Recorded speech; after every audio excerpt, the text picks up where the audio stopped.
maps and line of sight with the characters moving is a game changer, literally. The mind-blowing tech that's built into it, not having to use proprietary things, is great because you can have a 3D printer, you can make your own stuff, you can bring your own things to it, and you can still use it with all the stuff you have at home already, but make it even better. I've literally tried something with this with just like a TV flat with my computer plugged in, and it was just like such a hassle hiding the map. You just look at this and it's there. It's very awesome.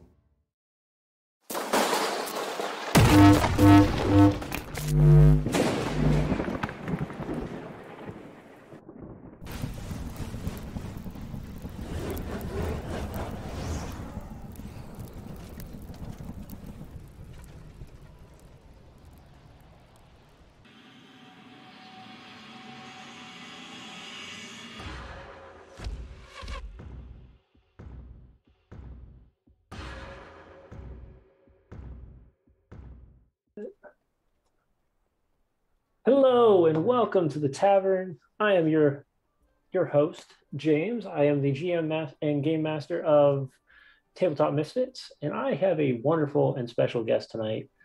Phil is a treasure in so many ways to the Misfits. We have been talking since Gen Con last year. There are big things coming up in the future that I can't talk about just yet, but what we can talk about is the big projects that he's working right now, and that's what we're going to talk about tonight. So Phil, introduce yourself. Yeah, so my name is Phil McNevin. I am a dungeon master. I am the head of community over at Game Board, Last Game Board, which is basically a company that produces a tabletop console, which we'll probably talk a little bit more about. And yeah, I don't even know what else to say, but apart from I love board games and dungeons and coffee and all things dice related. Yeah, so Phil and I are going to kind of hash out some of these things he's been working on lately. The first one is, of course, this game board. So if you were here at the beginning of the intro and you watched the show, tell us just a little bit, like, how did that come to be? Like, what was the idea behind that, if you know all that information? Yeah, so basically a big part of it came from Shale, our CEO, who started the whole company. She migrated to the US when she was young, and she actually learned a lot of English and made a lot of friends through playing board games. So that's kind of like her earliest memories. It became, a big passion of hers. And so, as she grew in her career and whatnot, this was something that became, a thing. She had this idea to create this console, and she had a patent, and then next thing you know, they did a Kickstarter and then raised a bunch through that, as well as other fundraising beyond that. And here we are into a full-fledged product that is just really taking the tabletop industry by storm. Oh yeah, fantastic. And you guys are hitting some big names with this too. I know how we were introduced was through Realmsmith, which is a huge production out of Canada. But you guys have big names like Satine Phoenix, Jameson Stone, D&D in a Castle, which we'll talk about here shortly. I'm super excited to hear that experience. But yeah, so do we know exactly, or do we have an idea now of when it's going to be starting to be released out to the public? Yeah, so the main production run of this is going to happen later this year in the fall. But we are starting to release beta units, beta hardware, which is essentially the same thing, but we're building it in-house in Denver. And those are going to be going out to our Kickstarter backers anytime now, between now and I think a bigger push and release is going to be happening in May, right through to June. So we're going to get a bunch of units out in the next couple of months, and Awesome. It's going to be fantastic. And of course, you guys are going to have one. To be able to so play on your stream. We're excited. We're excited to get to it. We got a couple of new projects that we're going to be working on here in the next few months, and we're hoping that we can show off that amazingness of this. Not only having the virtual setting, but to be able to place things on top of it and it all work together, it's just going to bring a new type of characteristic to the screen, I think, and it's going to be interesting. Yeah. We saw that firsthand with Champions of the Realm that Realmsmith did. So Yeah, seeing how that you was a can use fantastic show. it was a fantastic show. For anybody who's never seen it, just a quick plug for them. They did a show that was strictly nothing but combat. It was like a UFC fight, truthfully, in D&D, and they had wonderful commentators and all that. But the idea that Last Game Boards offered was they offered that unique changing of the environment underneath, and then them bringing in pieces of the environment that they could then layer on top of the board in order to make this massive and to make these small environments to battle on, which was really cool. Yeah, because the whole point of the game board is to be able to like mix and match the digital with the physical. So, being able to use your physical miniatures on top of your digital tabletops, which, coming out of the pandemic, I think the stats were something like 80% of D&D players have played virtually. Oh yeah, like Roll20, Foundry, all that kind of stuff. right. So, I mean, we got used to these really cool maps, these really cool tools. Yeah, They're available online, and so you don't have to lose that. Going back to like paper maps and things like that, and dry erase maps, you can still take your virtual tabletop experience with the dynamic lighting and the line of sight, right. Yeah, and animated maps, weather effects, all that kind of stuff, and then still be able to use your miniatures on top. And so right. yeah, that's really what sold Champions of the Realm to be able to use it on their show, as well as Yeah, like you mentioned, Satine Phoenix, Jameson Stone. We're going to be working with Hyper RPG, which are massive on Twitch as well. yeah. So it's going to be a good time all around. So, yeah, no, it sounds like a great time. It also sounds like it's going to be a fun time for you guys just to continue to branch out. And it seems like the cool thing I think about Last Game Boards, and I know we're talking tabletop role playing games, and it's a huge portion of it, but the rest of the product though is not just tabletop games, right? I mean, you've got hundreds and hundreds of board games coming to this thing too, and card games and all sorts of Yeah. extra ideas. Yeah, there's So some like really great titles. Like I know one of the first titles that we brought on board was Steve Jackson's Ogre. For those of you who are not familiar with Steve Jackson, he's the creator of the massively popular Munchkin franchise. yes. And I remember that being like one of my favorite games growing up. Right, yeah, it was a great card game, and there were so many different versions of it. So it's like it started a very D&D-esque, knights and wizards and all that fun stuff, and then it just branched off into everything. So yeah, the first version that I had was Munchkin Impossible, which was like very much like a James Bond, like a Mission Impossible flavor or variant. My first Munchkin was Munchkin Zombies. That was my first one. Nice. Yeah. And then from that, we branched into a whole bunch of other games like Terraforming Mars from Asmodee, and we have like this super fun game from AEG and Nomad Games called Cat Lady, which is a very simple like card game, which is super addictive. Yeah. They also have another really great game called Mystic Vale, which I've been playing a ton of. Yeah, I'm looking forward to it because for people who have not had a chance to mess with the Last Game Board, the other amazing thing is that it all connects. So if you've got one and your friend's got one, and you guys want to play Mystic Vale together, you can play together, and you're all seeing only certain pieces of the puzzle and that kind of thing. And I just think it's really neat that you can do that too.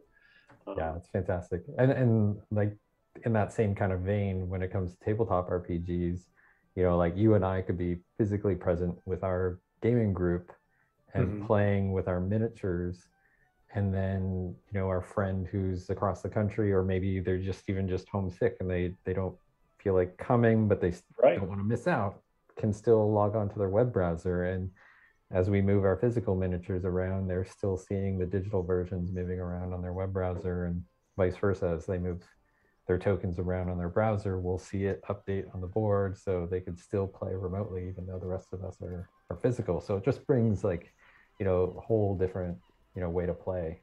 Right. No, like I said, I think that's really interesting, and I think it's going to come into a very cool way of doing things in the near future, where we can use these technology tools that we've gathered so much of in the last 2 years. Virtual tabletop has went from being something that nobody knew about like even when I started joining, when the pandemic hit, I didn't even know what virtual tabletop was. To now there's a dozen VTTs to pick from. There's thousands of maps to come up with to grab off of it, and it's a new world in tabletop, which I think is awesome. Yep. And it's really allowed the third party and those supplement companies really to flourish, because they're able to then push those products through the tabletop community rather than going directly through book companies and all that stuff. They can just push it out there, and it really does help a lot of them. Yeah, I mean, a ton of them are flourishing. Even just like people just design maps on Patreon, and it's like blowing up. Like, yeah, I mean, we had a guy on here a couple months ago. He just does music for D&D now, and he makes great money off of just music. And I was like, that's crazy. The guy who was supposed to be in here tonight, we'll be showing later this month, hopefully, is Ben, and he does adventures on Patreon. That's all he does. Oh, Ben, he writes books. Ben's a great guy, and but Ben he's finally playing in a game on Wednesdays. So I was Nice. like, well, when you get a chance to play D&D, you just gotta kind of take it. So we're gonna get him back on the show later this month, hopefully. He messaged me earlier today, and he's like, "Hey, can I join in your game next week?" I'm like, "Yes, of course." It's awesome. But yeah, we've got that, and so let's kind of change the conversation a little bit. So we've talked about the technology. Now we're going to talk about some of your experiences. So you have not just been the community director at Last Game Boards. I mean, you've written material. You and I have talked about that. You game master your own groups. You now have whose role is it anyway? Which I've been on it, and a lot of our friends have been on it. And then the biggest thing, like, what was it like to go to England to play in Luray Castle, and where you can actually just, you're playing in an experience that is pretty spectacular. If I'm not, I don't know, because I don't know what it's all about. It is completely surreal to, show up in England at an actual castle and know that you're going to be rolling dice, doing like, quests and adventures. Yeah, right. You're like, I'm going to a castle to create these, to run these quests and these adventures, and you're like, but I'm in a castle. Like, that doesn't commute as well, compute as well as I would expect it to. But yeah, what was it like? You said it's surreal, but like, is it playing D&D, or is there a lot more to it? There's a lot to it. So okay, for those of you who have never heard of D&D in a castle before, and that's completely okay. I only first heard about it at Gen Con this past October. But basically what it is exactly what it sounds like. It's playing Dungeons and Dragons in a castle. So it takes place over the course of basically 4 days.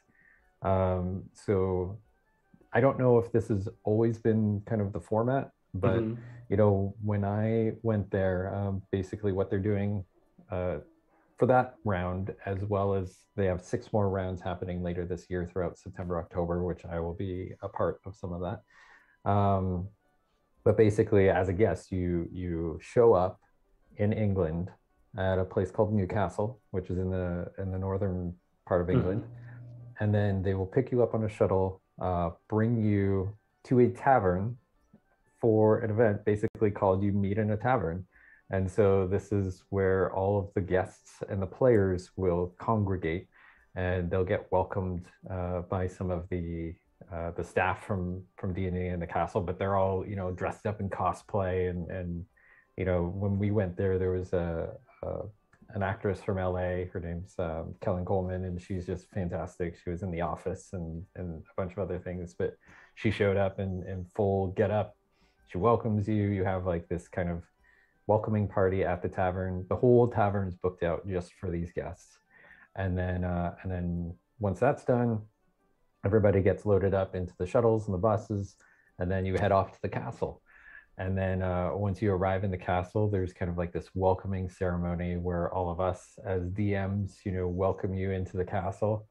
And then you get broken up into the different campaigns. So when you register for D&D in a castle, there will be a bunch of different DMs you can pick from. Like, right. You're like, I want to play at Satine Phoenix's, table, or Thor Nye, or Mark Meir, Jason Charles Miller. So whoever is available at that time that you're booking your event at, you'll choose one of their tables, or you could alternatively like be set in like a random pool where it's like, I don't know who I'm going to DM. I just want to show up at a table. Right. And then and so at this welcoming event, they'll roll out the scroll and they'll call out your names and say, this is our questing party. And then once you kind of have that roll call, your DM will lead you through the dungeon right. into one of the rooms where you'll have essentially a session 0, and you go over like the quest and kind of get all the prep stuff done for your campaign. And then once that's done, you go off, you get a little bit of time to get settled into your room. Oh, the DMs also kind of do the check-in process and give you your keys to your room and all that kind of stuff.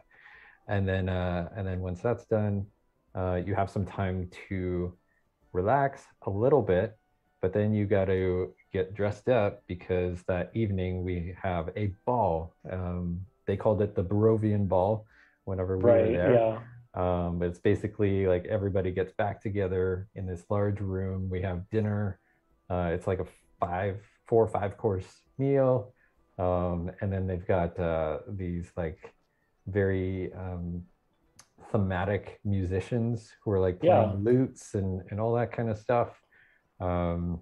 Just to bring that experience deeper, right? Like, yeah, exactly. It's gotta be, man. That sounds like so much fun. So you're listening to this medieval music. It's fantastic. And then once that's done, or like throughout the course, they do this kind of like a welcome dance. So it's kind of like an old-fashioned medieval style. You've seen it if you've watched like Bridgerton or any of those period pieces. It's kind of similar to that. And and then the rest of the night is just mingling, and some people were learning more like medieval style dancing or like period dancing, and it was just a really good time. And then you settle back in your room for the night, and then that's when the campaigns begin. So the next 3 days are you basically D&D for anywhere between 8 to 12 hours. it's like a full-time job. I was like, that's the stuff I do when I'm at a con and I'm running 12 hours worth of D&D at a time, Yeah. But no, I get it. It completely makes sense that you're paying for this. You're paying for these amazing actors and these amazing storytellers to just come out and give you an experience unlike anything. But there's something about doing it in a castle that it's just it's got to bring that extra amount. It's just like as soon as I show up at the castle, it's just crazy. Like, I don't personally, and this is my own personal opinion on it, the cruises are a little much for me. I'm like, I don't know if I'm going to go on a cruise and play D&D.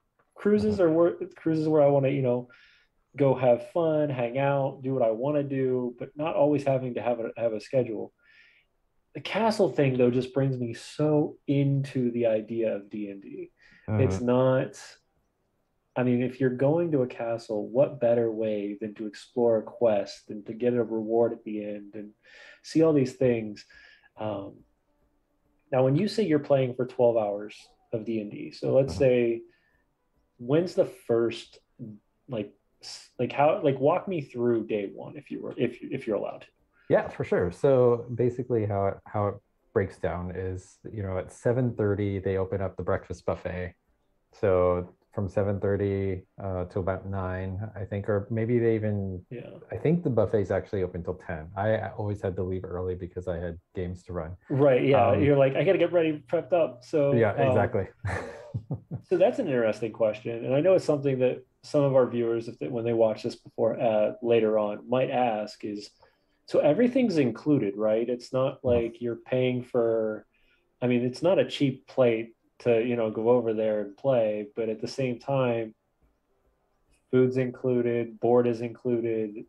So slowly it starts to kind of dwindle down on how much it actually costs to play D&D in a castle rather than how much it costs to, you know, supply yourself to play D&D in a castle. Because I mean, let's be honest, it's going to cost you $30 for one person, or let's say $20 a meal for each meal. So you've got 4 days of meals. That's $200 right there.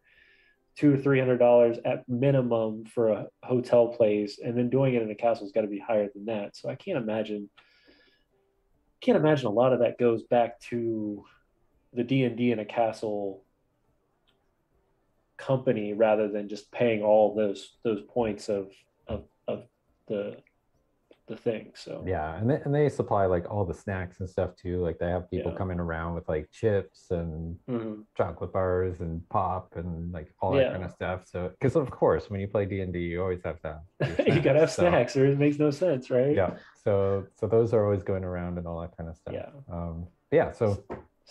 So you have your morning breakfast, and then the first session goes from 9 until 1.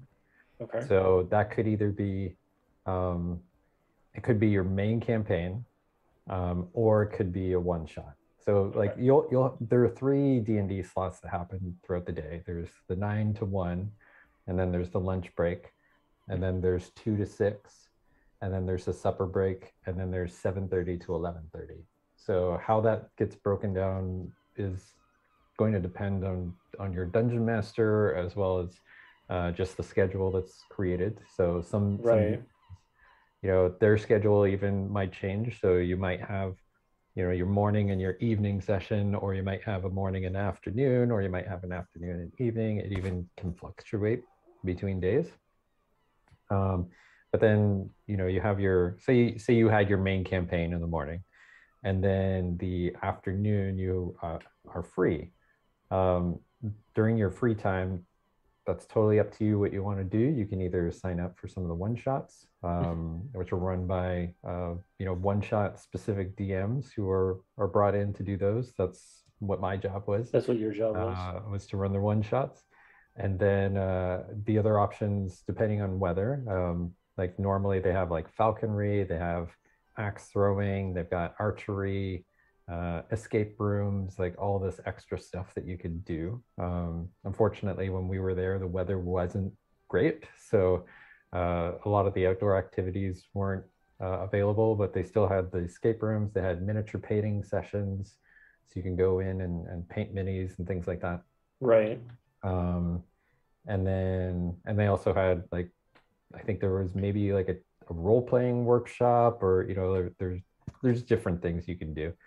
That's nice though, because I think that does break it down a little bit more than just, you know, you're not just consistently playing D&D. You're getting into the story, you're having that fun, and then you're going and you're doing other activities. And I think that would make it a lot more exciting. And then that way you're not just burning yourself out. I mean, if you wanted to, I'm sure you could play 3 episodes of D&D every day, but it's a lot. Which is what a lot of people did. Like I saw a lot of repeat people coming into my one shots. Yeah, that's crazy.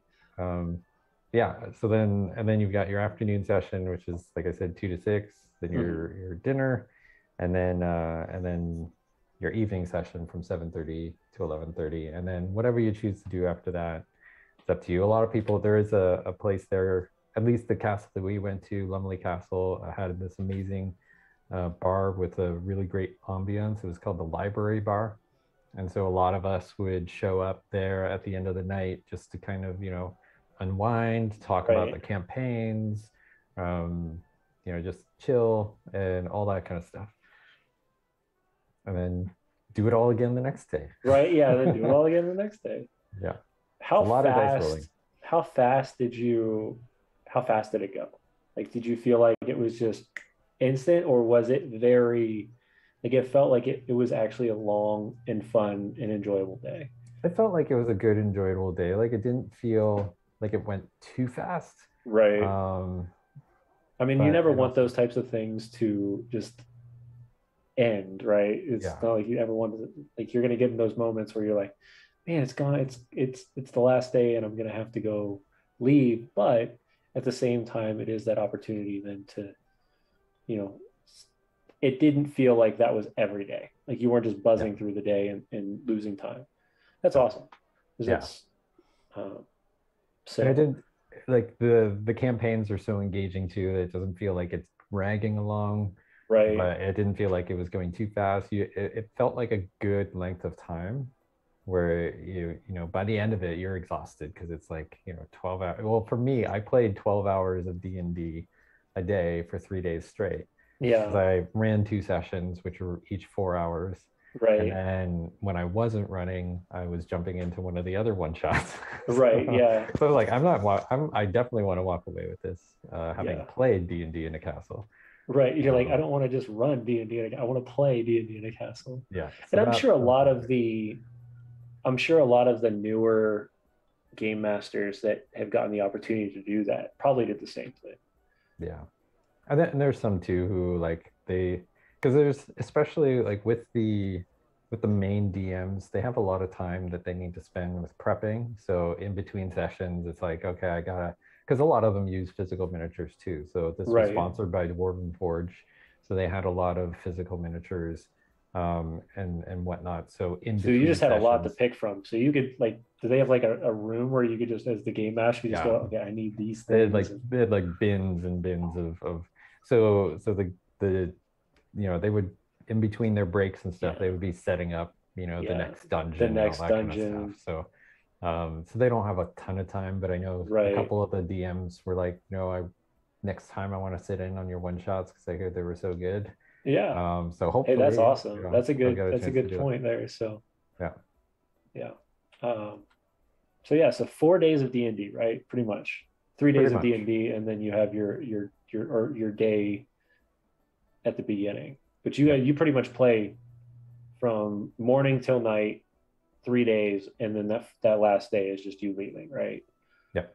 Yeah. So the last day you get up, they have the breakfast, and then check out, and then they have a shuttle that brings you back either to the train station or the airport, depending on where you're heading, where you're going, and that kind of stuff. That's awesome. The other thing I was going to ask is, so you mentioned something about the library bar. So is that still at the castle, or were you ever going back down to the little town?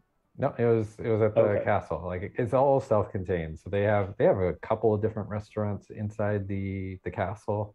But all of us, you know, once you get there, it's like everybody dines together because that's like the experience. Right? Yeah. So it's all part of the buffet thing. So we're not eating at the individual restaurants and that kind of stuff. I mean, if you want to do that in your free time, in your like off sessions or whatever, when you're not committed to your campaign, you definitely, you know, feel free to go nuts and go try some of the other restaurants and stuff like that. But you know, for me, the idea is the experience of being with the group the entire time and having that camaraderie, that party feel, right? Like you're the party for the weekend, and you're learning your player, or you're learning your team. Yeah.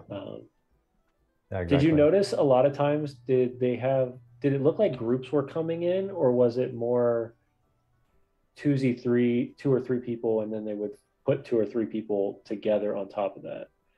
It was a lot of like I saw either friends, like 2 friends coming together. There were a couple of individuals. There was actually one of them. They were an amazing couple. They were there for their honeymoon. Oh wow! That's what they chose to do for their honeymoon, which was fantastic. And they were actually my very last one shot that I ran at that event was just the 2 of them. So it was like a private, you know, oh wow, that's session awesome. for just the 2 of them, which was pretty cool. Yeah, that was fantastic. But it's kind of a very eclectic mix. There are some people who come as a bigger group, right? So they specifically like are there for a specific DM and all that kind of stuff. So it was, and the people are amazing. The people are so fantastic. They really get into it. And then they brought a lot of creators this time too, because like I know a lot of D&D TikTok creators came, and they weren't just, you know, DMs, but they brought guests in on top of it to just continue to flourish that entertainment value and that fun. Yeah, there was So especially the round right before mine, which right. had like Ginny D, and Yep. one of the DMs was Dice Cream Sandwich, and he Yeah. brought some of his like Yep. TikTok friends to come in Oh yeah. and play as players and all that kind of stuff. So that was really fantastic, Yeah. and so it was super cool. Yeah. Yeah. I met Kevin last year at Gen Con, and then we've had a bunch of conversations since then. But he went from like a normal GM who's kind of growing his company or his brand to like boom right after Gen Con and just launched.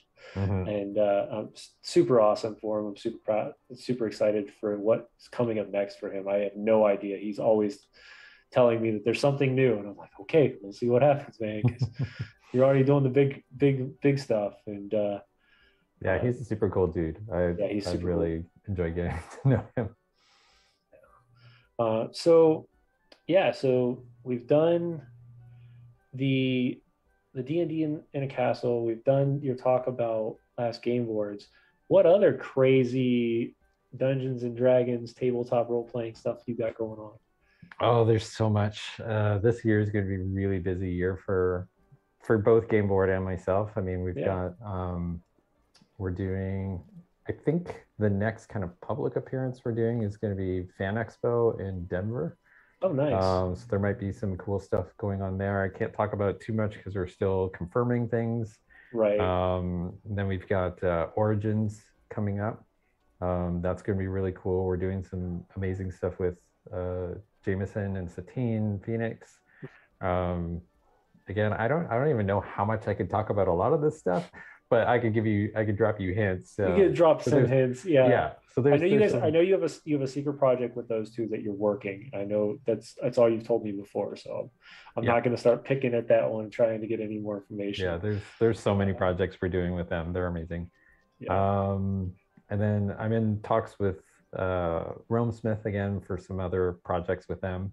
That'd be exciting. So there's potentially, we might be involved with the next season of Champions of the Realm. Who knows? There's another season. Oh, I don't even know if I should have said that much. But there's going to be some cool stuff with them coming up, some shows and whatnot. And then what else we got going on? Gen Con, obviously. So we're going to have a booth at Gen Con again, and we're going to be running tables. So that's going to be new for us. So we'll have a bunch of tables going on at the big play room, the big play area. So people will be able to sign up. They're all going to be scheduled events. One, as far, like, this isn't completely solidified. I'm working on the schedule, but so we're probably going to have one game board that's going to be running board games. Okay. A lot of the popular games, and then 3 game boards will be running TTRPG sessions. So I'm going to schedule it kind of similar to what I learned from D&D in the Castle. So we might have 4-hour sessions or something like that, 3 or 4-hour sessions happening at those 3 tables throughout the convention. People will be able to sign up. Craziness, because I've already planned it, is so my adventure for GUI Cube will be one of the showboating cases or showcased adventures at Gen Con this year. Oh, nice. My plan is, if we have last game boards, is to make sure that I have it all in the last game board, so that the ones I'm running will actually not only be promoting my adventure, but also be having the last game board set up. So looking forward to having that thing so I can start prepping for that Sweet. moment. Yeah. So I'll have my own there for me, for my own. We're going to be taking over, because I mean, we have so many people there who are going to have game boards, and we're just all over the place with it. We're taking over Gen Con. D&D, Alisnor, D&D in a Castle looks absolutely incredible. It is going to be it's going to be on my bucket list for a while, I guarantee it. But I don't know when that bucket list will be completed. Truthfully, if I want to be honest with myself, my goal would be to be offered the opportunity to GM at it first. I think that by getting to that level, I would accept myself to be like, okay, awesome. I've made it to the level that I wanted to make it to. This is the type of stuff I want to do in the long run. And I think that kind of a goal would be my next step I don't know if I'd really want to do my first one as a player. I want to be offered the opportunity to actually game master there. So Yeah, it's quite the experience. Actually, to be honest, like they really pushed me ahead in a lot of different ways and pushed me to stretch. So like, nice. like at the Barovian Ball, I was not prepared for that whatsoever. Like the gowns, the cosplay, like Yeah, everybody, just their A game when it comes to all that stuff. So I started working on my own cosplay. there you Um, go. Actually, so one of the sessions I sat out with Jameson, like, because Jameson, like Jameson and Satine are just like they're Always in cosplay. they're always in cosplay. They They just like they that's live what their they characters. do. Yeah, they live their characters. It's absolutely incredible. We got a Like they have chance the little to their minis yeah, that they have. And so I was inspired. I actually went on to Hero Forge and designed a a mini mini for her. for a character that I want to play as That's cosplay at awesome. events. And then I just ordered a bunch of stuff. So who knows? You might see some video and photos on like Nice. Instagram and TikTok of my new cosplay once it comes in and I get Well, it all set up. that Yeah. sounds cool. Not gonna So lie, that I'm sounds gonna pretty cool. I'm gonna be prepared for the next castle event. That when I show up at the Barovian Ball, you're gonna see Savine. He's a. I'll give you a little bit of a preview. He is Sure. a wood elf, uh, shadow like Way of the Shadow monk. Okay. Um, he's very similar. Like I drew a lot of inspiration from Assassin's Creed I'm for his down. I'm so designs and down with that stuff. idea because So I loved Assassin's Creed. That was one of my favorite. Um, it was so much fun. I mean, I draw so much inspiration from in different things in my games and just the storytelling aspect of making sure that one piece ties to the next, ties to the next. It's just mhm. not to mention Ezio is my like one of my favorite characters ever in a video game. Yeah. I don't know why. Just I fell in love with the character and just the depth of the character. Yep, and I actually sent that to a friend of mine, and like the design that I came up with, and that's exactly what they said. Where is it here? They said, where's that message? Um, Enzio meets Snake Eyes. There we go. So that's basically like what my character looks like. So Nice. Um, yeah, so for people who are brand new here, we are actually one of the beta guilds for Last Game Boards. We get the opportunity after Gen Con last year. If you want a discount, make sure you go in and just type in Tabletop Misfits, all one word, and you get a discount for your Last Game Board, which is pretty awesome. I'm not going to lie. I have had the opportunity now at 2 conventions to play with it. And every time I get on that thing, I'm like, "Ooh, there's this now, and there's this now, and there's this now." And I just turn into a kid in a candy store trying to figure out all the new tricks and stuff. And the little pucks that you can use to spin the characters to give the vision proper and that kind of thing just brings it that much more into the game than just flapping a map down on the pay table and being like, "Here, that's all you got." Like, no. You got all sorts of fun stuff now with it. So, and now we officially support Foundry, which is yes, amazing. yes, So that is amazing. That is like that was the cherry on top for my digital gaming because everything I do is in Foundry. All my professional games are in Foundry. All of our streams are in Foundry. Now there is talk of another VTT coming out that is absolutely incredible. That we're currently in talks with, but that is not solidified yet, so I won't say anything else. okay. So, Well, you and I can talk. yeah, you and I can talk after the show. We've got an NDA, mutual non-disclosure that's right. agreement. We do. So. We have a mutual non-disclosure agreement. But yeah, this is exciting, man. I'm so glad that you got the opportunities that you have, and this last year just growing the friendship with you and talking about all sorts of different things with tabletop roleplay has been an absolute joy. I'm telling you, it's been awesome. Yeah, it's been so much fun getting to hang out, play D&D. We played a lot of D&D together over the last couple of months. Yeah. hopefully we'll get some in-person sessions at some Well, conventions. we've got Gen Con coming up. We're both going to be there, so it would it would be awesome to get an in-game D&D at Gen Con with the two of us, because you and I met at Gen Con last year, and then all this stuff we've done this year, and then coming together and being able to play. And I know you've got a lot of other connections that are going to probably want that same exact type of experience, but I'm just asking to slide into the table. I don't even care. I'll just be a player. Sounds good. So I'll already like put your name down on the games that I run at Gen Con. Yeah, just pick like I'll look at my schedule, because I'm running my campaign or my adventure one day every day that weekend. Okay. And then that was my obligation. Everything else is going to be just helping out with the company and that kind of thing. And also to do what I did last year, which is, network the crap out of Tabletop Misfits, and hopefully we continue to grow. So that's, but yeah, we're excited, man. I think Tavern Talks has been such a fun time to just talk to creators and have fun and talk about all these crazy things that is coming up in D&D. Did you hear that? I'm sure you did, but did you hear that WotC took over D&D Beyond? Yeah, I mean, it makes sense. It makes sense. 100% sense. And I'm hoping now that if they do that, that means in the back of every single D&D book, there's a code that reduces the cost that it's going to take for me to buy the stupid book on D&D Beyond. That's the same. I'm actually hoping that they'll pair it together, so that, because I know they did that with was it the starter set? One of the sets. Yes. Because it was starter set. It was the starter set with the Icespire Peak, right? Icespire Peak, yep. Because I know that when I opened up that box, there was a redemption code, and you can actually like get the whole adventure for free. Oh my goodness. I think that's as long as they need to just be able to use it once. Like, you use the code, the code is exhausted.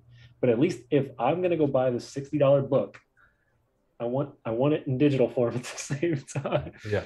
So I'm hoping this is gonna close that gap and allow that to happen. Me too. They've done it before with starter set. Come on. They gotta do it. Not to mention, on top of it, with the new starter, the new core coming out, it would make perfect sense to do it now. Yeah.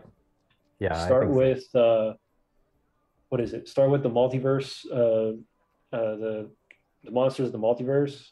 So start with that one, and then the new starter guide, and use those as kind of those pinnacle core books, and allow those then to instantly be transferred into D&D Beyond, instead of us having to pay another $60-$70 to. Yeah, I'm hoping so. I mean, when I heard that news this morning, I was shocked but not surprised. Like, I knew it was going to happen at some point, but I was like, wow, this is actually a thing. This is real. Yeah, no, I completely agree. That's how I was the same way. I was flipping through my phone, and I was like, well, look at that. That's useful. So I'm wondering if WotC is going to be at Gen Con this year. I'm curious. I'm curious. I'd love to. They canceled it last year due to COVID and all that stuff, which did give a lot of smaller companies an opportunity to just be out there. It just opened up that big market. But I'm curious to see if the big names will be back at Gen Con this year, like WotC and Paizo and those guys. Yeah, I'm glad that we were able to secure a booth, because for a while there, like right after Gen Con, it was like, we ran right afterwards, but we want to register up for the next Gen Con, and they were like, okay, well, we're putting it on your waiting list, even though we had a booth, but we were able to get in. We're on a waiting list? Yeah. So we have our booth, and I've been having some really great conversations with those guys, and they're fantastic. Awesome. So I'm looking they're doing some things I know that are happening at Gen Con this year. So GUI Cube is going to be doing another game show this year. Oh, nice. On the main stage. So we're really excited for that. So that would be and it's going to be, decorated all Dwarven Forge on the main stage. And if you haven't seen it, we did a massive dungeon game show at Genghis Con in Denver. I got an opportunity to go out there for a weekend and hang out with the team there. And I met so many amazing people. Donnie and Andrea from Genghis Khan are amazing people. They run an awesome small it's small, but it's not. It's a smaller convention, but it's so intricate and people feel just they're there to play the game and that's it. And that to me is just so cool to have that because I know sometimes Origins and Gen Con and those guys, they're so big. You no longer just feel like you're just there to play games. You're there for the entertainment, you're there for the big names and to buy stuff. But it was so cool to just go to a convention where the main focus was just to play games.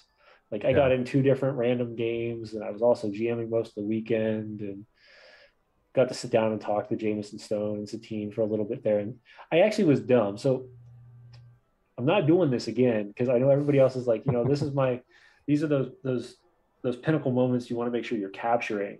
So sitting there talking with Jameson and talking to Satine, and I didn't get a single picture with either of them. I was like, what was I thinking? Like, this is like, so goal next year, starting at Gen Con or starting the next convention I go to is to make sure that these big names that I am talking with, I get a picture with them because I miss doing that because then I can check those off the bucket list.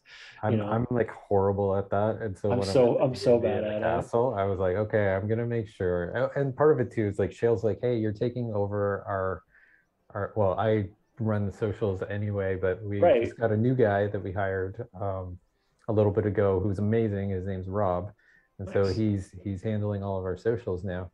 But Shale's like, you're gonna have a takeover, and you're gonna like you're gonna do live stuff, you're gonna do like Yeah. Instagram stories, all that stuff. And so this time I was like, okay, well, I need to, otherwise I have no excuse. Right. So I have to go and get these pictures. So I Yeah. made sure to get them with all the guys there, which was they're great, they're fantastic. Yeah. And some of them, like I said, some of I knew, some of them I've only heard of. Um, but I can't imagine that there was a single game that wasn't just, you know, through the roof of how just amazing the game would be. Yeah, they were so much fun. Oh man.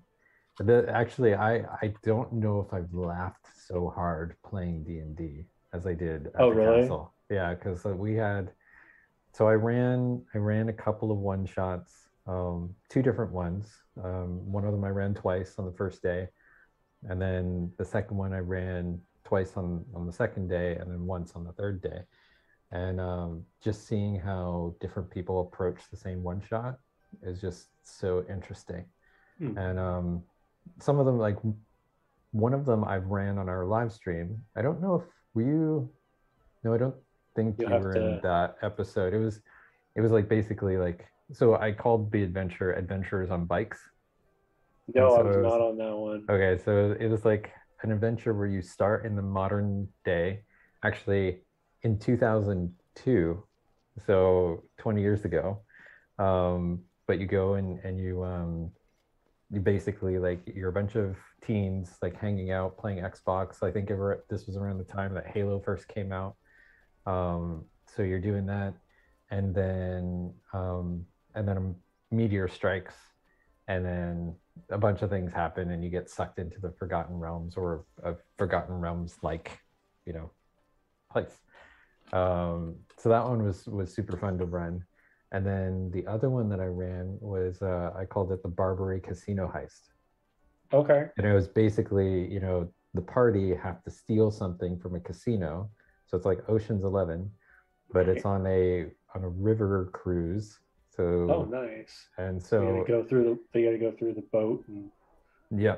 Yeah. And man, it was so chaotic, just kind of like our live streams. It was so chaotic and so funny. And like I think one of the most memorable moments was, so when they get, so basically, and this is going to spoil it for anybody, so I probably won't run this again if any of you go back to the castle or anybody watches.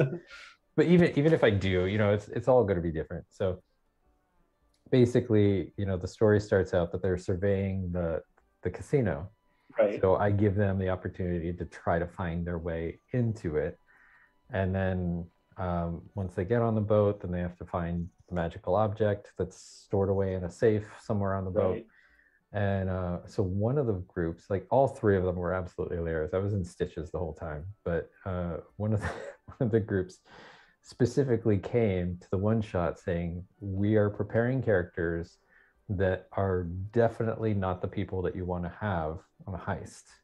So like one of them was a bugbear barbarian, and then there was a half orc barbarian, and then there was an Azamar, I can't remember what her class was, and then there was a stoner dwarf who was just kind of stoned all the time, and then there was a goblin rogue who was the only one who could possibly like pull off this heist. Pull this off, right?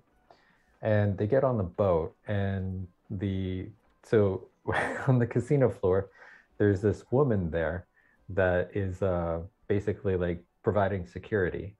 And what she does, from my DM's perspective, so this is kind of getting in the mind of my DM, is she is scanning the room to look for cheaters.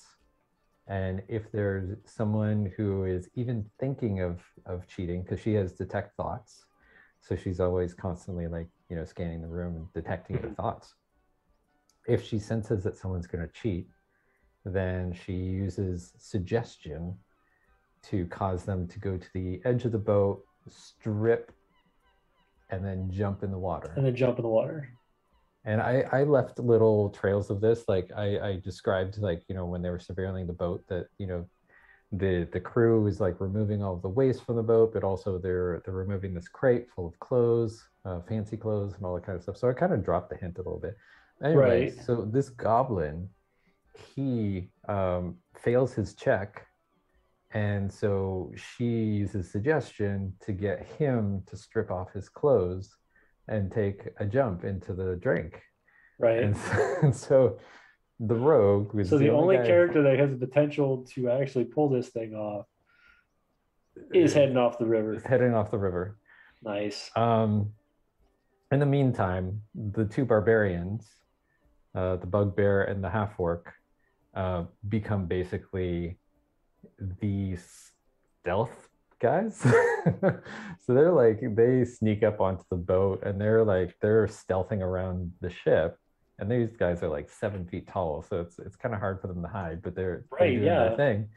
The stoner dwarf is he's like rolling high for all of his like gambling checks, so he's like winning massively at these gambling tables, and he gets invited by Lord Walken, who is the owner of the ship, who obviously talks like Christopher Walken. So I pulled out my Christopher Walken. Oh, nice! You pulled out your Christopher Walken. I did, and so he's there. He brings him up into this private area. He tells him about his because he likes to show off and he likes magic items. So he's showing off his magic collection. He's like, you should go see this magic item, which is the quest item they were trying to find. Right.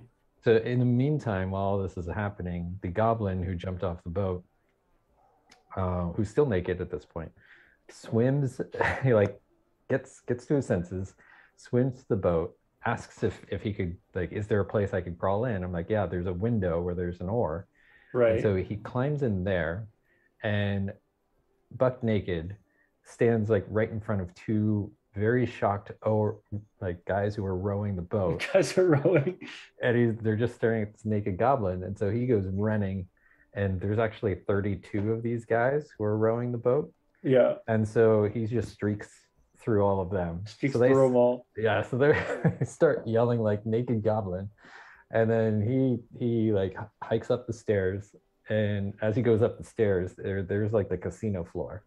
And he just flashes the whole casino floor. And he panics.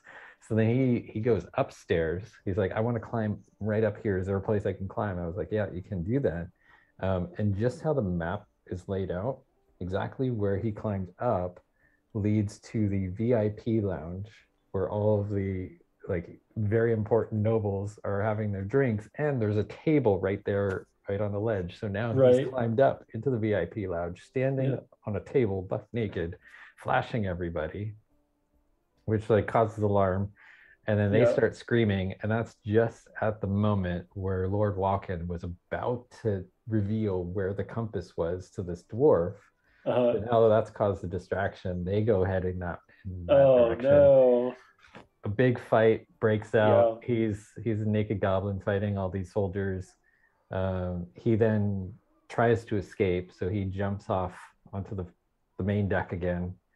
You just have Meanwhile, this naked goblin running he's rampant through the hotel or the casino the rather. casino. And then in the meantime, you've got the bugbear and the orc who are now like using this opportunity from this distraction to break into the room, like the private room of Lord Walken, to steal the magic item, which they succeed at.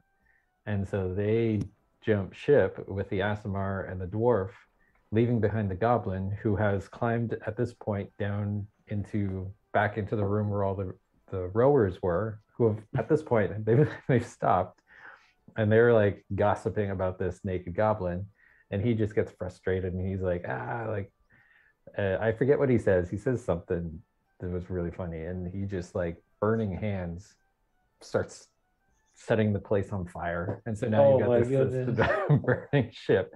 He crawls back out the window. He's climbing out the back. They have to go back and rescue him. It was a nightmare, but it was so funny. We were laughing so hard. Everybody was crying. That's hilarious. Wow. Like I said, it's funny to think like you would normally expect it to be you're in a castle, it'd be a very serious moments. Nah, this is a time to have a great time, have some fun, have a lot of laughs. Everybody just loves those moments where things just don't make sense, like especially in D&D. You're right, because it's like in their main campaigns, it's intense. Like you're going through these gauntlets of like trying to survive and having these epic, massive battles and all that kind of stuff. And so my kind of approach as a DM was I'm gonna kind of give them a break from all of that and give them some lighthearted. So I started, I guess, and it really is kind of a carry through of whose role is it anyway? Yeah, which is all like comedic D&D. Right. Yeah. And so I just brought that to the table. I'm like, you know what? We're just gonna sit there. We're gonna have a lot of laughs. It may not be as intense as the other sessions, but we're gonna have so much fun doing this. And, and that's what happened. And I watched a lot of like Quincy's Tavern and Elena Chan and Dice Cream. So I was like watching their stuff. And a lot of the clips, they were just hysterical. It wasn't a very serious all the time moments.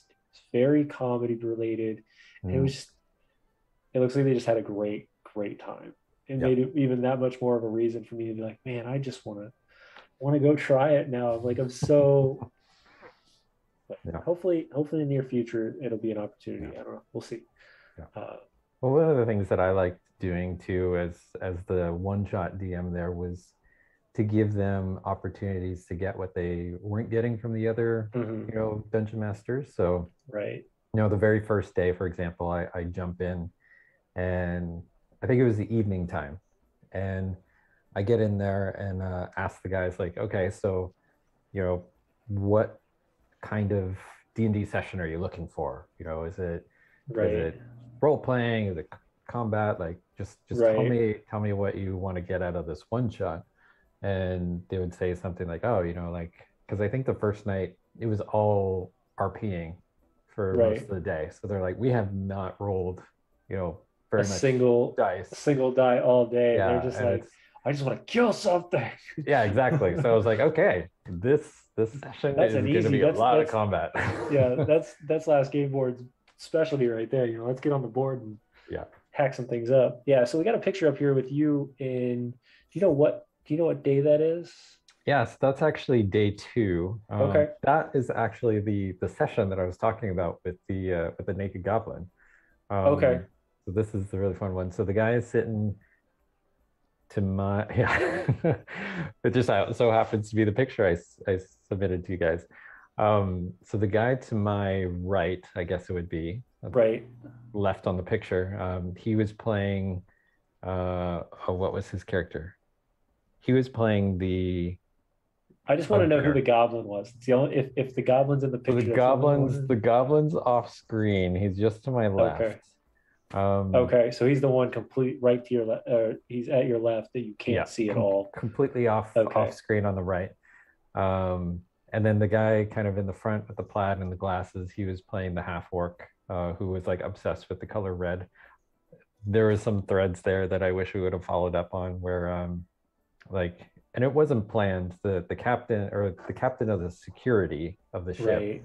was wearing a red uniform. And by the way, his name was Captain Strahd, so we were just pretending that that was, you know, the Strahd before he became a vampire. Before he became Ponzarovich. That's Yeah. hilarious. You're like, before he became the Dark Lord, you know, he was just a captain. Yeah. Just the captain of a ship. So then yeah, so he was the half orc. Yeah, so the guy beside me is the bugbear barbarian, and then the woman beside him was the Azamar, who like infiltrated the ship as a French cook. So she pulled out this French accent and was pretending to be a cook. And then just off screen, you can kind of just see his hand and his dice tray and stuff. That was the stoner dwarf. Oh, nice. I think it's interesting because I would guess that before the pandemic, you wouldn't see so many laptops laying around the table. I think it would be more just pen and paper, but everybody's got a tablet or everybody's got a laptop. Every single player. That's crazy. At least in that game, every single one of them had a device up with their character. I think it's great though that they not only had that device though, but they also had just a box of dice. It's not like they just came in and started rolling on their screen, that kind of thing. They still took that opportunity to have that experience where they weren't. Yeah, that's how I like to play. Like when I DM, I use a lot of digital dice. It's just easier because there's so many dice you need, right? But with the whenever I play, I usually have my character sheet on like my iPad Pro or something, and then I have my dice right beside me, and I roll those. Unless it's like if I'm DMing and it's a random encounter, then I'll usually use my physical dice. Right. It's just easier to just pick up a D20 and roll it. Right, and roll it. Happens. Yeah, I agree. Plus, not to mention, a lot of times the downfall most of the time in VTTs is having to go back and having to readjust. Like your players can't see these dice, or your players can see these. Like I just got my set of dice right here on the corner here that I can just be like, you don't know what I rolled, so we're good. Like, if you want to know, I'll get the camera and show you. But like, this is what you actually got. So the other thing that I wasn't used to, so because I play so much virtually, and a lot of my games, my streams and stuff are all virtual, I never actually use a DM screen. So getting there in person, like you can see, I don't have my DM screen. I didn't bring mine with me. But to get there in person and see like all of the DMs are a full-blown GM screen, and you're like, I'm not used to this. Like, yeah, exactly. Well, there it's in that picture there. I'm sitting in on a one shot with Jameson, who was running that screen, and you can see that he's got his DM screen up there. Yeah. So I was like, oh yeah, I should do that next time. So I have a ton of DM screens. I've got the the traditional Dungeons and Dragons one that you can buy. Yeah. I have well, I don't know if you saw the tankard, whatever you call it, the mug or whatever. It's the Seeker's Guide to Twisted Taverns. So I have the Seeker's Guide to Twisted Taverns DM screen. Nice. I've got the One Ring from the One Ring Kickstarter. That one. It's a beautiful DM screen. If I have time, I would love to play in that game. I don't. We can stream it. I don't care. I am such a Lord of the Rings fan. It is obnoxious. Well, we can talk to Ian over at Creative Crits because I know he wants to do something together. So that'd be awesome. The three of us, and then some of the other streams that we connect with. I'm sure we could get a really good group. So I'm excited to play that one. And then I've got I backed a Kickstarter called The Wanderer's Guide, I think it's called. It's basically like a book of really beautifully illustrated maps. Nice. And like NPC cards and stuff like Right. that. And I think they have a DM screen that comes with that too. So I've got to have a bunch. And I've been really tempted to go into Dogmite Games and order one of their nice wood DM screens. I mean, for me, because I rarely use them, Yeah, I I'm in the couldn't same justify it. boat. I'm in the same boat, truthfully. If I'm like, do I need one? But then like when I'm at cons and stuff, I'm like, that would be one to be useful to have because then I can hide Yeah. everything and stuff like that. But normally I don't GM outside of it. I don't hide my dice. I think sometimes it ruins that immersion to lock yourself away from the rest of the Mhm. party. But that's just all personal preference. Yeah. So what kind of game was this? Because I know Jameson Stone is a writer. I know he's a game Mhm. master. I know he's a player. But like, what kind of game master does he kind of give off? Yeah, I mean he's a great game master. I Yeah, loved playing with his game. So we were running for his one shots. He was running content from Sirens Battle of the Sirens of the Bards. Bard. Yep. So that was fantastic to kind of engross yourself in that world. I love it. I played. So when I got there, like because Jameson and I have been talking about, we wanted to have a game together for ages. We've been talking about it since Gen Con. Yeah. And just scheduling, we couldn't make it work. So when we were both there in the castle, I was like, you know what, it doesn't matter. I'm gonna find my way into your one shot. And so the original schedule that we got, it worked out that I could sit on the first day. And so I sat on his game on the first day, absolutely loved it. And then just how the schedule worked out ended up being that his one shots always happened in the afternoon, and I was always doing the morning and evening. So it's free for all three of his one shots. So I ended up sitting on all three of them. But I fell in love with Sirens Battle of Bards. I don't know enough. I Zyathe. don't know a lot about it. I know I've got conversations with Jameson to come on the stream and kind of give us a little bit more information on the show or on the setting and like his thought process and how he developed all that stuff. But yeah, no, I don't know enough about it. Like I got a chance to read very little bits about it while I was at Genghis, and I didn't have the extra money to pick up another setting book after flying all the way out to Colorado for 4 days.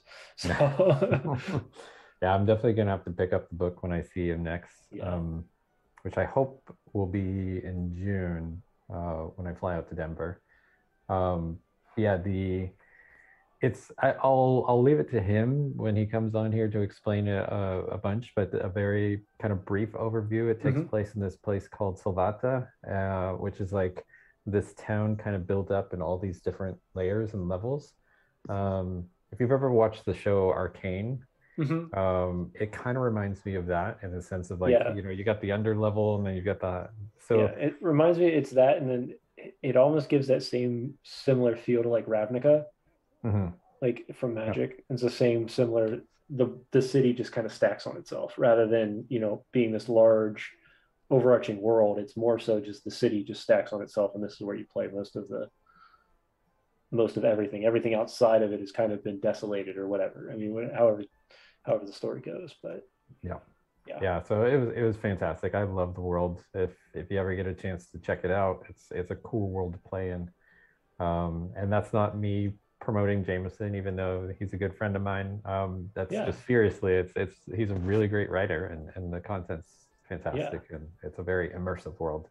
And look at all these people. Like, talk about your game masters across the United States and the world.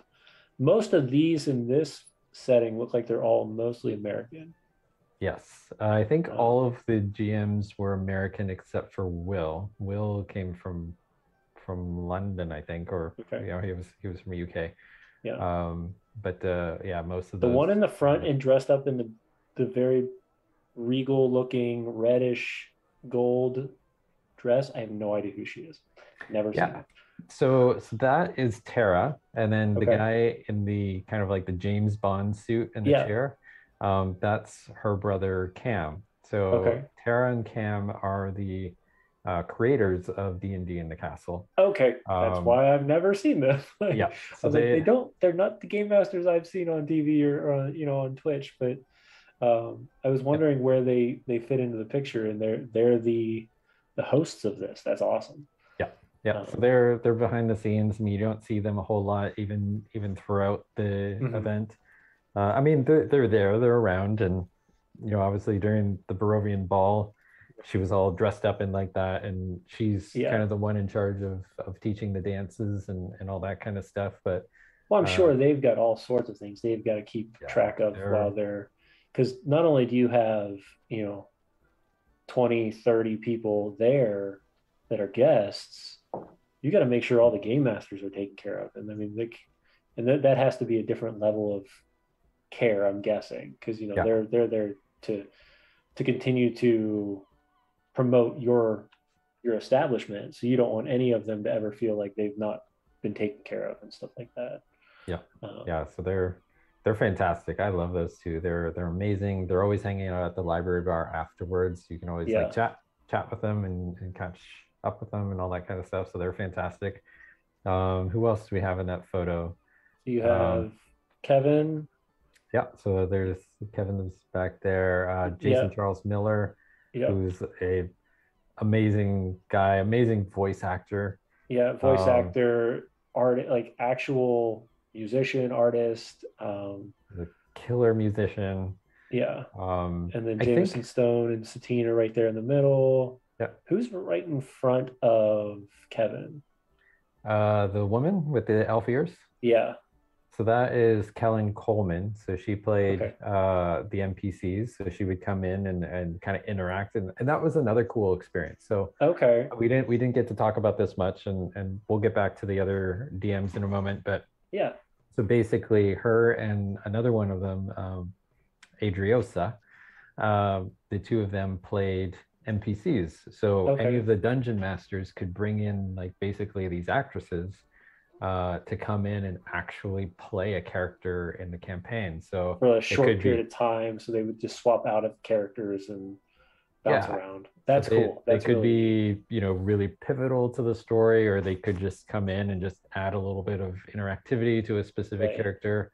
I know for one of the games, it was a gladiatorial thing. So Kellen actually came in with a character sheet, and she like battled in the arena and that kind of stuff. So that's kind of what she did. So Kellen is an actress from LA.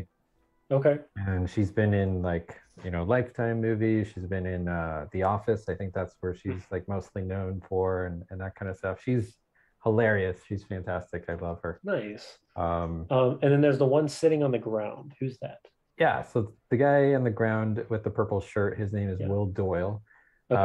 He, most people wouldn't recognize his face, and maybe not even his name, but everybody would know his work. He actually is one of the main cartographers for Wizards of the Coast. So a lot of the maps that you see in like Storm King's Thunder and like a lot of the campaigns and stuff, he's actually does the initial designs for all the maps. And then someone comes in and like fills in the details and stuff afterwards. So he designs a lot of that. I believe he was also one of the lead writers for the Witchlight book, Wild Beyond the Witchlight. So he contributed very significantly to that. So he's like very much one of the WotC crew. He's fantastic. He's such an amazing, nice guy. I love meeting him, and I hope to stay in really close touch with him as well. And then going the other direction, you've got Jameson and Satine in the middle. Easy to point out. Like I said, they're always in character. It's so awesome. Like it's just they're always that vibrant. And then of course the illustrious Mark Neer, who is for anybody who doesn't know, Mark Neer is the voice actor for Mass Effect. Yes. And that's and finding out that he goes from voice actor from Mass Effect to like professional game master, I was like, how can you be both? Like, it's so impressive. That's the other career I would love to have, is a professional voice actor. But yeah, he's such an amazing guy. so friendly and incredible. And if anybody who's watching who does want to go to D&D in the castle, who gets the chance, I highly recommend. Like all of them are great. Like go to any single one of them. But what's especially I think really nice is the final one, which is the last week of October, which is going to happen over Halloween. And apparently Mark Meir is going to be bringing his A game in terms of cosplay. Oh, I can't imagine. Because they're going to have like a Halloween party and all this kind of stuff. And Halloween one sounds fun. You can just throw me in a book bag. I'll just watch. And then I don't know the other two very well. I've seen them on stream. I've seen little bits of what they do, but I've not really seen a lot about them. I know Thorkai and then the girl in front of him. Yeah, so the girl, that's Adriosa. So she's a live streamer. She does a lot of video games and stuff like that. And she was playing one of the NPCs throughout the whole event. And then Thor. Thor is an amazing guy. He's another one of those, LA actors. He was in DC Legends of Tomorrow. Right, yeah. Along with some other really great shows. And then he is actually the dungeon master for Joe Manganiello's game in Hollywood, as well as he dungeon masters for Vince Vaughn and Vince Vaughn's crew of gamers. Yeah.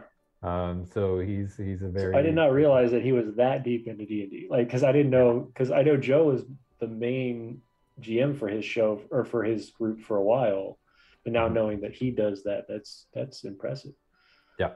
So he's again, they're all super nice. I spent a lot of time hanging out with Thor. He's probably the one I sat next to at dinners and breakfasts and lunches the most, I think. Him and Will I spent a lot of time with. And of course Jameson and Satine. But I got to know Thor really well, and he's got this amazing, I don't know how much I can talk about it, but he's got a really cool project coming up that I'm sure he's going to be really excited to announce in the near future. But I got a little bit of a behind the curtains stuff. Talk about it. I really wanted to. Well, I can't say any more than that. It's a really cool project. Thing. I'll find out a little bit more about it when we get off the stream. But after that, I can't say much either. So I keep a lot of the stuff, and it's interesting because I think we've talked about this, and my team has talked about doing something similar to this D&D in the Castle. If you were doing something like this, what would you say would be like your top 5 tips to just make it that extravagant? Number one is just like have really great people involved. So both in front and behind the scenes. Right. Because some of the people who are working there, these are all the GMs, these are all the, the front facing people who a lot of the guests would be interacting with. Right. But there's a lot of really great behind the scenes people who do fantastic job. Like Candace and Dan and Paul. Like Paul was amazing. He's an improv actor who really kept the ship running throughout the whole thing. And kind of like an MC, just kind of directs you to where you got to go. I don't think I could have survived without the three of them, letting me know where I needed to go and when. Right. And they were, keeping everything organized. But even just like the small details, like to sign up for a one shot, for example, the process for me was, I submit my one shot idea to Paul, and then he creates a menu, which goes out at dinner time the day before. Right. And so people get this little side menu that has the one shots, but he does it in a way that's it writes them out like their tavern menus. So it was like it would have, I wish I would have kept them because they were so cleverly written. It was just written in kind of food speak, where it's a dash of this and all this kind of stuff. So just those little details. But yeah, having really great, talent and GMs to run games, having really great people to organize everything, and then just pour a lot of fun into it. Yeah. I think those are the main kind of ingredients to have like a really successful, memorable event. Yeah. And I think that's for most memorable events. That's kind of how you would want that. You would want that A game. You'd want to bring everything to the table and try to just over the top. Um, so as we're coming to a close, there's one thing I really want to ask you, and that is what did D&D in a Castle and what has Last Game Boards done for you to increase and improve your game mastering? What are some tips that you've learned through that you might want that we could maybe offer as well? Yeah, I mean, for me, like getting to experience and play with different dungeon masters and see how they run games has been big eye opener for me. Like and also getting the experience. So it's really, I know a lot of dungeon masters who spend all their time dungeon mastering. I highly encourage, and I know it's not always possible, but get out there and play one shots with different DMs, see like what they do. You get to learn from experiencing and watching other DMs. I think that's super important. Asking around for really great resources. Like for example, one of my players sent me this. They didn't send me the book. They sent me the recommendation and I bought it. Right. But like, I don't know if you ever heard of this book. It's The Monsters Know What They're Doing. Yeah, you got it. That book right there. That's the one. Like it's such a great book. It's very useful. It is, and the man breaks it down so well on just understanding how each encounter could work and gives you just those extra ideas. It's like one of my staples. That's why when you're like my friend recommended this, I was like, oh, you mean this book? Because I have that one. Yeah, it's a staple. If you it really is. If you're a game master in 5th edition, you definitely need to have that book. I can't believe I didn't have this in my library beforehand. There's 2 more now. Yeah, there's 2 more. There's I want the next one I want the NPC one, because I want to really bring those characters to life more, and I want to make it feel like they're different each time. And I think that is the one thing that I've been continually working on, is to try to make it when an NPC shows up, especially an important NPC, it doesn't feel like the last one. It has to have that same, it has to give something different to it. And how I do that, like I really want that book as well. And how I've kind of gotten by that is I draw a lot of inspiration from movies. You do. You're impressive by it too, because like I said, you're the first time we played Whose Role Is It Anyway, and you threw out the Christopher Walken. Like I was like, oh, he's still a Christopher Walken. Like I was thinking, this is so fun. And it's funny because, and it's kind of my downfall on all of this. And I know it's a shame that this happens this way, but most of the people I work with and most of the people that I communicate with through D&D and stuff like that, they've got some sort of theater background or, improv comedy, something. I'm that exact opposite. Like I've never been that way. And I feel like I'm missing those pieces to the puzzle still every once in a while. And it's taken many, many months and months and months of playing and reading and, countless D&D streams that I listen to finally understand certain things that can be added to my games in order to have that kind of uniqueness to them where somebody who's had that training has that already. I'm sad that I don't have that. So yeah, I mean you can pick it up. Like it's all about a matter of drawing inspiration from something and having a muse. So it's like, for me, like I said, my muse is movies. I draw a lot of ideas for NPCs and not just the voices, but how they carry themselves, their personalities, all that kind of stuff.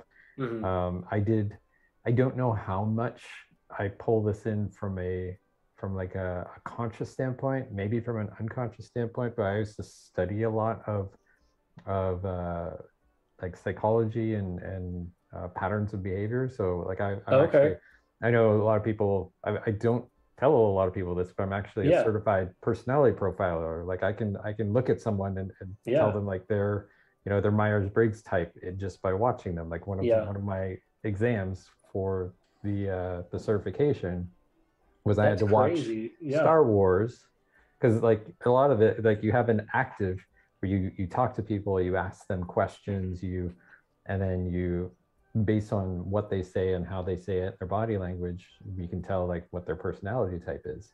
And then one of my exams was to watch both Star Wars: A New Hope and the Royal Tenenbaums, and profile all the characters based on just how they act.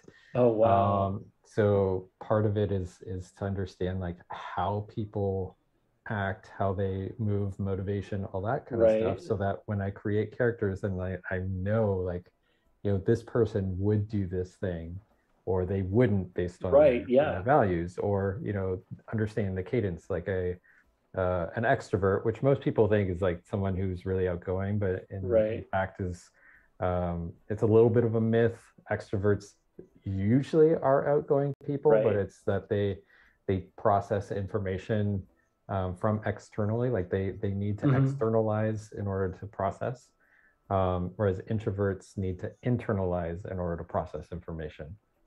So normally that's why they need their space, is because they need to they're trying to process things. it internally rather than processing it out. Yeah, that's nifty. So like if you're creating a extroverted NPC, they usually talk out their thoughts, and they use a lot of hand signals like I'm doing right now. I'm kind of exuding extrovertedness. You're letting it out, right? Yeah. Now, traditionally, I'm an introvert. If you meet me in person, I'm usually the quietest person in the room.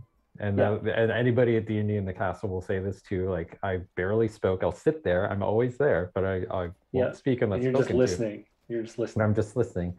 But there's also a cadence to tell whether someone is an introvert, and you can add this into your NPCs. So with introverts, and you may even notice that I do this, is that there are pauses between what I say. It's because it takes a moment for my brain to connect what I'm going to say. So that's very much like, you could really bring that into the Christopher Walken thing, which that cadence. But it's like they have these pauses where they have to think, let the brain catch up, and then talk it out.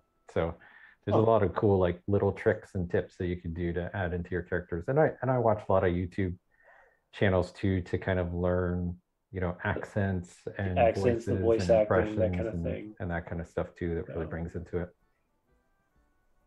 That's cool. All right, well, I don't want to keep you any longer. The tavern is starting to close down. It seems like everybody's leaving. So actually, we're doing really well in viewership right now, so I'm really excited. People have been talking throughout the night, which is great.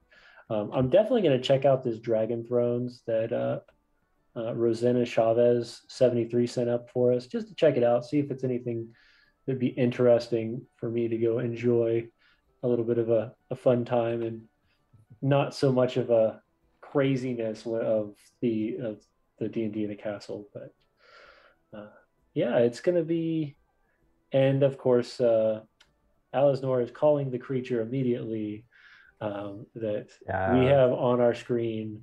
So the creature of the week, the one that was in the question mark, that is the Displacer Beast. Has a special place in my heart, because when my very first DMing session with a group, outside of just doing sessions with my wife, that was the very first creature that the party came across, was a Displacer Beast. So nice. Displacer Beasts are so much fun. They have a uniqueness to them. They have this almost, I don't know, it's weird. Like I play with them all the time. I love using them in against parties. They're so versatile, because you can kind of just, if it's nighttime, they're gonna attack. Like it doesn't matter. They could go from anywhere because they're fake creatures, so they can just come out of nowhere. And they're just a lot of fun. But yeah, so I need to now catch up on how to role play them a little bit better. right, yeah, I know. Book.